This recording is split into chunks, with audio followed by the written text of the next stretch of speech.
اس کے بعد فرمایا وَلَا تَقْرَبُوا مَالَ الْيَتِيمِ إِلَّا بِالَّتِي هِيَ أَحْسَنُ حَتَّى يَبْلُغَ أَشُدَّهُ، یتیم کے مال کے قریب نہ جانا جب تک وہ یتیم بالغ نہ ہو جائے۔ جب یتیم بالغ ہو گیا، جوان ہو گیا، اپنے پیروں پہ کھڑا ہو گیا، اس یتیم کا مال اس کے حوالے کر دینا، اس کے مال میں ہیر پھیر نہ کرنا، اس کے مال میں کوئی 420 نہ کرنا۔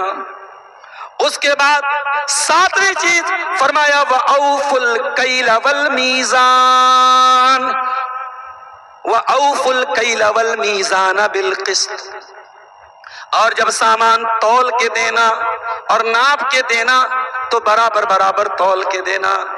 کسی کے ساتھ بے ایمانی نہ کرنا، کسی کے ساتھ انیائے نہ کرنا۔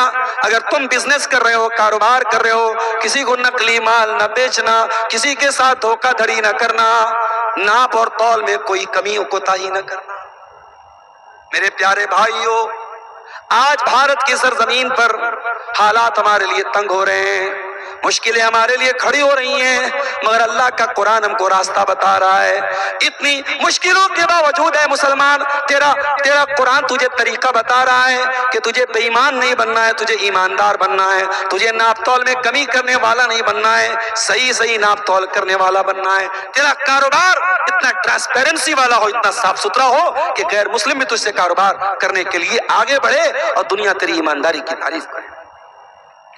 اس کے بعد فرمایا لا نکلف نفسا الا وسعها، اور اے میرے بندو، تم جب کوئی سامان ناپ تول کے دینا اپنے حساب سے پوری کوشش کر لینا، لیکن اگر تم چاول بیچ رہے ہو اور 2-4 دانے چاول کے کسٹمر کو تم نے کم دے دیے، تم نے کچھ کمی اور بیشی کر دی، تو ایک دانے کا ہم حساب نہیں لیں گے۔ اے میرے بندو، جو تیری طاقت میں نہیں ہے، جو تیرے کنٹرول میں نہیں ہے، ہم اس کا حساب تجھ سے لینے والے نہیں ہیں۔ تو کھلم کھلا بے ایمانی مت کرنا، تو جان بوجھ کر کے بے ایمانی مت کرنا۔ ہاں، اگر ناپ تول کبھی کرنے میں، کبھی نہ جانکاری میں اگر کچھ ہلکا پھلکا 19-20 ہو گیا، اس کی اللہ کیا پکڑ نہیں ہو۔ اس کے بعد 8ویں چیز فرمایا وَإِذَا قُلْتُمْ فَاعْدِلُوا، اور اے میرے بندو، جب تم بات کرنا تو انصاف کی بات کرنا، نیائے کی بات کرنا، نہ انصافی کی انیائے کی بات نہ کرنا۔ دنیا والے کہتے ہیں پیار میں سب جائز ہے اور جنگ میں سب جائز ہے، everything is fair in love and war. نہ پیار میں سب جائز ہے، نہ جنگ کے میدان میں سب جائز ہے۔ اگر آپ کسی سے پیار کرتے ہیں تو پیار کے نام پر آپ کو کوئی ناجائز اور غلط کام کرنے کی اجازت نہیں ہے۔ ہاں، اگر دل میں کسی لڑکی کی محبت پیدا ہو گئی، اسلام اس بات کی اجازت دیتا ہے آپ لڑکی کے گارجین سے رابطہ کریں، اس کے باپ سے رابطہ کریں، پراپر چینل سے آئیں، مین گیٹ سے آئیں، آپ بیک ڈور کا استعمال نہ کریں، آپ ناجائز طریقے کا استعمال نہ کریں۔ لڑکی کے نکاح کا ذمہ دار اللہ نے لڑکی کے گارجین کو بنایا ہے، اس کے ولی کو بنایا ہے، اس کے باپ کو بنایا ہے۔ اگر ولی تیار ہے تو بہت اچھی بات ہے، سونے پہ سہاگا ہے، آپ نکاح کر لیں۔ اور یہ بھی یاد رکھیں خوبصورتی پہ لٹو نہ ہو جائیں، خوبصورتی پر لٹو نہ ہو جائیں کہ کوئی بہت خوبصورت ہے تو بس لٹو ہو گئے۔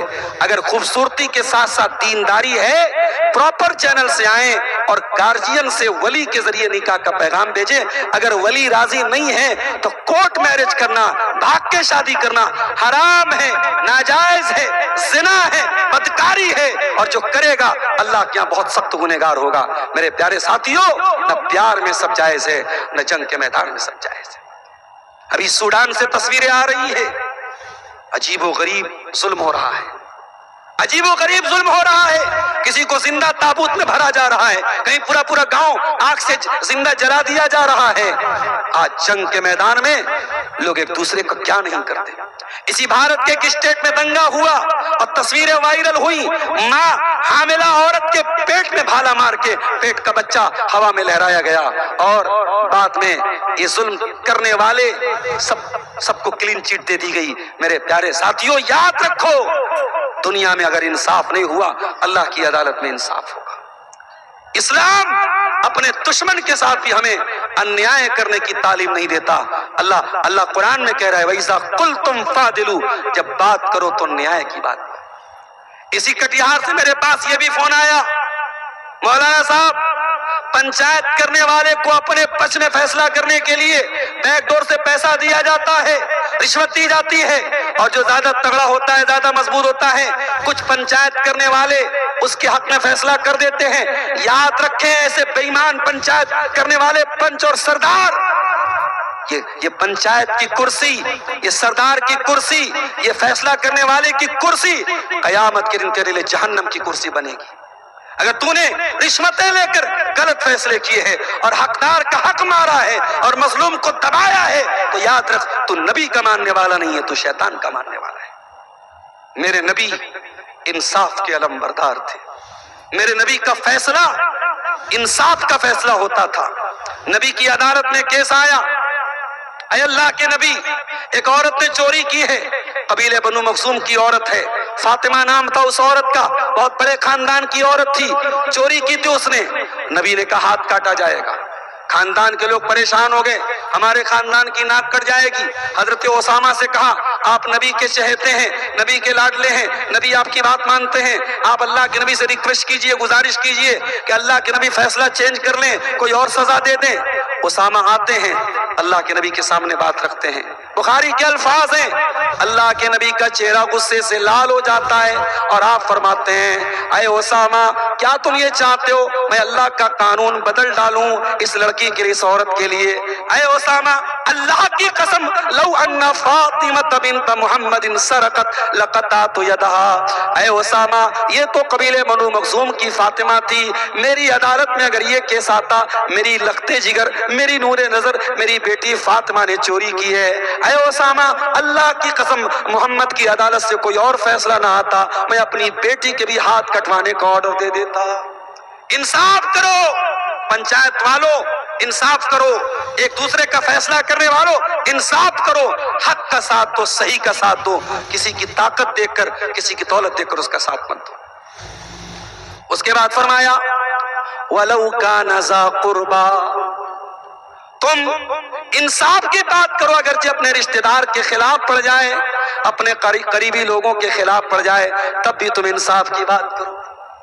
8 چیز ہو گئی، اب 9ویں چیز سنیے، وَبِعَهْدِ اللَّهِ أَوْفُوا، اور اے ایمان والو تم نے اللہ کے ساتھ جو ایگریمنٹ کیا ہے، تم نے اللہ کے ساتھ جو وعدہ کیا ہے، جو پرومس کیا ہے، جو پرتیجھا کی ہے، اس وعدے کو نبھایا کرو۔ وعدہ کرنے کے بعد وعدہ نہ توڑا کرو، وعدہ خلاف نہ بنو۔ مسلمانوں 5 ٹائم کی نماز میں اللہ سے ایک وعدہ کرتے ہو، ایاک نعبد و ایاک نستعین، اے اللہ ہم تیری ہی عبادت کرتے ہیں اور تجھ ہی سے مدد مانگتے ہیں۔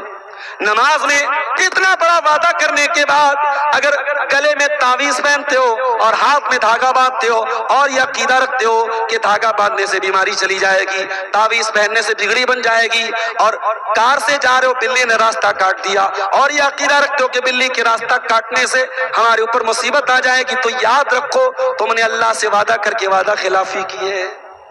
ابھی ایاک نعبد و ایاک نستعین کا وعدہ کیا ہے تو اس وعدے پر قائم رہو اور اس وعدے کو نبھاؤ۔ ذالکم وصاکم بہ لعلکم تذکرون، یہ اللہ تعالیٰ کی بہت بڑی وصیت ہے۔ اب 9 چیزیں ہو گئیں، اب لاسٹ اینڈ فائنل چیز سن لیجئے، آیت نمبر 153 سورہ انعام کی، بہت اہم آیت ہے، اس کو بھی سن لیجئے، اسی پر میں بات ختم کروں گا۔ وَأَنَّ هَٰذَا صِرَاطِي مُسْتَقِيمًا فَاتَّبِعُوهُ، اور اے نبی دنیا والوں کو بتا دو اسلام ہی میرا سیدھا راستہ ہے، اسلام پر چلو گے تبھی تم صراط مستقیم پر چلو گے۔ اے ایمان والو، اے دنیا والو، اسی راستے پر تم کو چلنا ہے، اسی ہائی وے پر تم کو چلنا ہے، اسی راستے پر تم کو چلنا ہے۔ وَلَا تَتَّبِعُوا السُّبُلَ، دوسرے راستوں پر نہیں چلنا، فَتَفَرَّقَ بِكُمْ عَنْ سَبِيلِهِ، ورنہ دوسرے راستے تم کو اللہ کی راہ سے بھٹکا دیں گے۔ اللہ کی راہ پہ چلو، اور وہی راستہ نبی کا راستہ ہے اور وہی راستہ صحابہ کا راستہ ہے، اور اللہ کی قسم اہل حدیث کی دعوت اسی راستے کی طرف ہے۔ ہم نے کبھی نہیں کہا ہمارے علماء جو کہتے ہیں وہ آپ مان لو. ہم نے کبھی نہیں کہا ہمارے ائمہ کی طرف آؤ، ہمارے علماء کی طرف آؤ. ہم نے جب بھی دعوت دی ہے قرآن و حدیث کی دعوت دی ہے، اور یہ ہمارے اسٹیج سے اس کی مثالیں قائم ہوئی ہے. اگر کسی ایک عالم نے قرآن و حدیث کے خلاف کوئی بات بیان کی ہے، دوسرے عالم نے تردید کی ہے.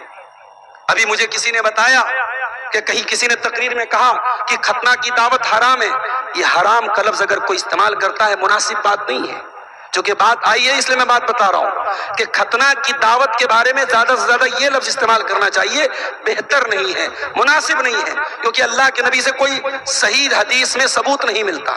نبی کے زمانے میں لوگ اپنے بچوں کا ختنہ کرواتے تھے. اگر دعوت سنت ہوتی تو نبی سے ثابت ہوتی، کوئی صحیح حدیث سے ثابت نہیں.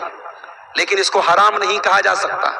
اگر کوئی یہ دعوت دے رہا ہے اس کو ہم بہتر نہیں مانتے ہیں، سنت نہیں مانتے، مگر حرام بھی کہنا یہ زیادتی کی بات ہے میرے پیارے ساتھیو. اسی طریقے سے آپ کے علاقے میں نے سنا ہے عقیقہ لوگ کرتے ہیں، بڑے جانور کا عقیقہ کر دیتے ہیں، بڑے جانور میں حصہ لے کر کے عقیقہ کر رہے ہیں. یہ بھی غلط ہے. عقیقہ کے سلسلے میں کہیں کوئی ثبوت نہیں ملتا کہ بڑے جانور کا عقیقہ کیا جائے.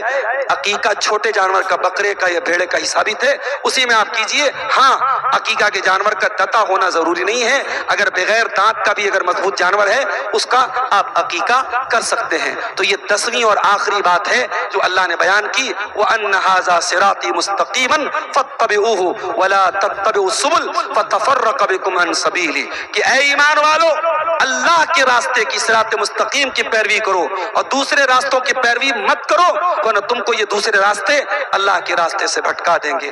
اسی منہج پر، اسی راستے پر، اسی صراط مستقیم پر مرتے دم تک چلو اور اپنے بچوں کو بھی چلاؤ. کہیں ایسا نہ ہو کٹیہار میں رہتے رہتے تم دلی جا کے رہنے لگے، ممبئی جا کے رہنے لگے تو اپنے بچوں کے بارے میں غافل ہو جانا. نہیں، دنیا کے کسی بھی کونے میں چلے جاؤ، اپنے بچوں کو اسی منہج کی دعوت دینا، انہی علماء سے جوڑ کے رکھنا، اپنے بچوں کے عقیدے پر دھیان دینا.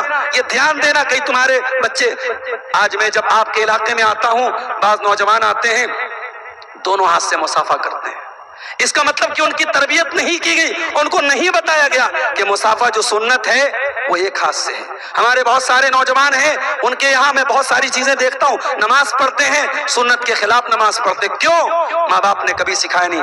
باپ دلی میں رہتا ہے، ماں کو اتنی تمیز نہیں ہے. باپ بمبئی میں رہتا ہے، ماں کو اتنی تمیز نہیں ہے. میرے بھائیوں، اپنے بچوں کے بارے میں، اپنی اولاد کے بارے میں بھی ہمیں ہوشیار رہنے کی ضرورت ہے. اور اخیر میں یہ 1-2 سوال ہیں، اس کا جواب دینے کے بعد ہم بات ختم کرتے ہیں. سوال ادھر بھی ہے 1-2، اور ایک صاحب نے 3000 روپیہ دیا ہے، مرحوم ابا کے لیے دعا کی درخواست کی، مولانا کے ہاتھ میں دی. سوال یہی لائیے، میں پڑھ دیتا ہوں تاکہ جلدی جلدی جواب ہو جائے. دیکھیے بہت وقت جو ہے کم ہے ہمارے پاس، فوراً نکلنا ہے، اس لیے میں جلدی جلدی سوالوں کا جواب دے دیتا ہوں. دیکھیے منجھالی پورنیہ کے ایک اشفاق صاحب نام ہے ڈاکٹر، ان کا سیمسنگ موبائل گر گیا ہے. کسی بھی بھائی کو ملا ہو تو اسٹیج تک پہنچا دے، اس میں کوئی بھاری چیز نہیں ہے، ان کا ڈاکٹری ڈاکومنٹس اور وہ ہاسپٹل چلاتے ہیں، ان کا سارا کچھ اس میں ہے. دے دیجئے، یہ اللہ کے دین سیکھنے کے لیے آئے ہیں. اتنا بڑا عظیم الشان جلسہ ہے، اگر کسی کو ملا ہو سیمسنگ موبائل تو اسٹیج میں پہنچا دینے کی زحمت گوارا کرے. اس موبائل کے دام سے وہ بے چین نہیں ہے، ان کے اندر جو ڈاکومنٹس ہے اس کے